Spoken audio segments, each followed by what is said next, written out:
உங்க குழந்தைகளுடைய எதிர்காலத்தை பத்தின பயம் இனி வேண்டாம். இருக்கவே இருக்கு NPS வாத்சாலியா. அது என்ன திட்டம்னு தெரிஞ்சுக்கணும்னா ஃப்ரீடம் ஆப்பை இப்பவே டவுன்லோட் பண்ணி தெரிஞ்சுக்கோங்க.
கடந்த 2024 ஆகஸ்ட் 7ஆம் தேதி கொல்கத்தாவின் ஆர்ஜிகர் மருத்துவமனையில் அரங்கேறிய சம்பவம் கொல்கத்தாவை மட்டுமல்ல நாட்டையே அதிர்ச்சியில் உறைய வைத்திருந்தது.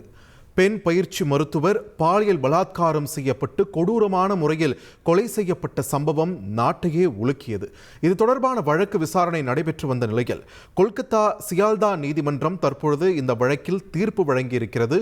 குற்றம் சாட்டப்பட்ட சஞ்சய் ராய் அவர்தான் குற்றவாளி என்பதை உறுதி செய்திருக்கிறது இந்த தீர்ப்பு.